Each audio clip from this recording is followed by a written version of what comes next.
Hola, hoy vamos a hablar sobre los ratios financieros. Sobre los ratios financieros vamos a tocar el tema de la definición,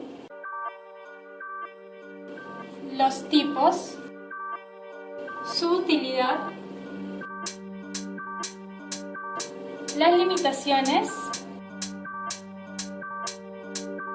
y las conclusiones.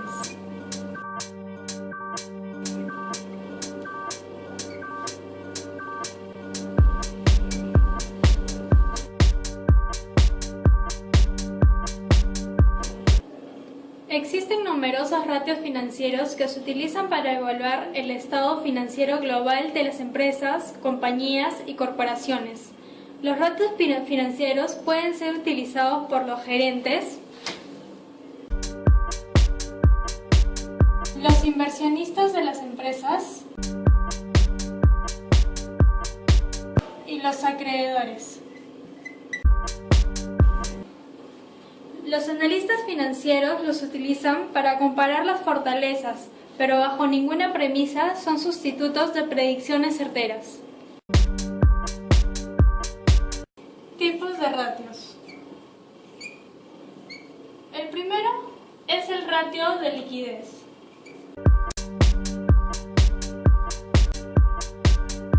El ratio de liquidez tiene la capacidad para cubrir la cancelación de los pasivos de corto plazo con los activos de corto plazo. El primero de ellos es la razón corriente. El segundo, la razón ácida. Luego viene la razón de capital de trabajo neto. Y por último, la razón de efectivo. El segundo ratio es el de actividad. Este ratio también es conocido como ratio de endeudamiento o apalancamiento. Ofrecen información sobre qué tan eficiente es la empresa en la utilización de sus activos para generar ventas.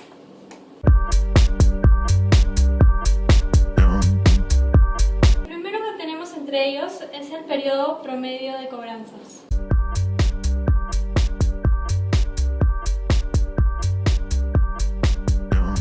El segundo, la rotación de cuentas por cobrar. Luego, el periodo promedio de inventarios. Luego, la rotación de inventarios. Le sigue el periodo promedio de pagos. Luego, la rotación de cuentas por pagar. Luego, la rotación de activos fijos. Y la rotación de activos totales. El tercer tipo de ratio es el ratio de solvencia. Este ratio se utiliza con el nivel con el cual la empresa accede al financiamiento a través de deuda y capacidad de pago de deuda. Entre ellos tenemos la razón deuda-patrimonio o apalancamiento.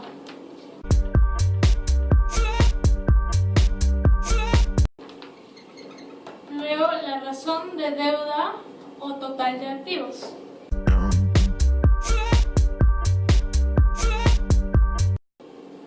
Y por último, el grado de apalancamiento o multiplicador de capital. El tercer ratio es el de rentabilidad. Este ratio nos da la medición del desempeño en relación a las ventas o a la inversión. El primero sería el margen bruto. Luego, el margen operativo. El tercero es la cobertura de intereses. Le sigue el margen neto. Luego, la rentabilidad sobre activos.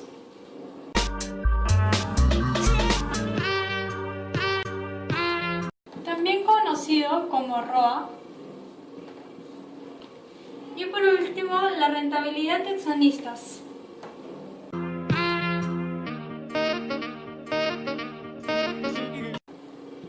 También conocido como ROE.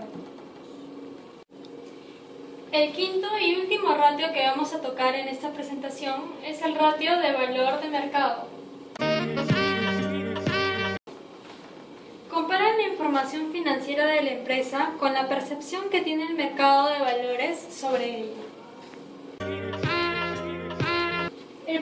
La primera razón es la razón precio-utilidad.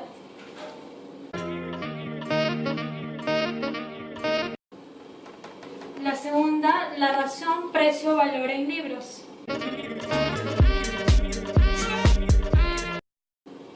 Y la tercera, el rendimiento de dividendos.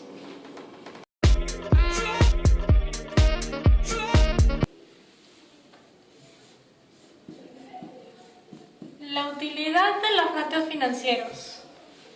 El valor real de los estados financieros radica en el hecho de que dichos reportes pueden usarse para ayudar a predecir las utilidades y los dividendos futuros de la empresa.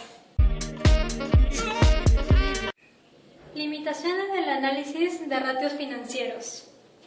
Si bien es cierto, los ratios son importantes porque ayudan a obtener información en relación con las operaciones de la empresa y su condición financiera, presentan algunos problemas y limitaciones que requieren tener cuidado y buen criterio.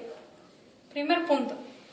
El caso de grandes corporaciones que producen y comercializan productos que corresponden a diferentes sectores de la economía, en donde no es fácil desarrollar un promedio para poder realizar las comparaciones y evaluaciones respectivas. Este caso es solo útil para empresas pequeñas que no tengan muchas divisiones de productos. Por lo tanto, esto no se aplica para empresas como P&G en el Perú o Industrias Pacocha, que producen y venden productos del sector alimenticio, salud, limpieza, etc. Segundo punto. El efecto de la inflación en los estados financieros distorsiona las cifras de los mismos. Los valores que se registraron difieren en forma sustancial de los valores de mercados. Podemos ver cómo los cargos de depreciación, los costos de los inventarios y las utilidades se ven afectadas por la inflación. Punto C. Otros factores que debemos tomar en cuenta son los estacionales, que pueden distorsionar el análisis de ratios. Un ejemplo de ello es el caso de un negocio de venta de juguetes, que puede tener un ratio con una baja rotación de inventarios, dado que las empresas dedican a este rubro buscan comprar stock de juguetes el último trimestre del año. Caso D. El caso de las empresas que manipulan las cifras de los estados financieros. Un caso conocido es el de la corporación norteamericana Enron, que ha comprometido a la empresa de auditoría mundial Arthur Andersen. Generalización. Lo difícil es establecer una generalización al momento de evaluar ratios financieros, en particular si son buenos o malos. Por ejemplo, si una razón de liquidez es alta, es buena porque indica una fuerte posición de liquidez. La existencia de efectivo en exceso, en cambio, es malo porque no genera intereses ni utilidad. Determinar si es buena o mala. El poder determinar en promedio si la empresa es buena o mala cuando tiene algunos ratios buenos y otros malos. En este caso, se tendría que recurrir a las estadísticas para poder analizar efectos netos. Predicción.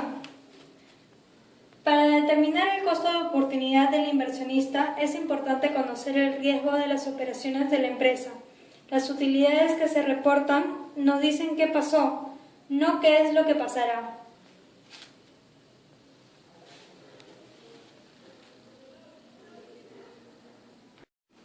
Conclusiones. Los ratios financieros son instrumentos de ayuda para toda aquella persona involucrada en una empresa o industria al momento de tomar decisiones.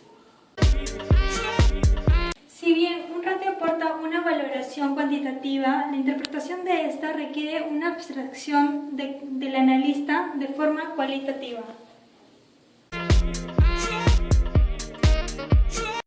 Estas también tienen limitaciones, como el caso de grandes corporaciones, el efecto de la inflación en los estados financieros, los factores estacionales, la manipulación de las cifras, el establecer una generalización, el poder determinar si la empresa es buena o mala, y nos dicen qué pasó, pero no qué es lo que pasará.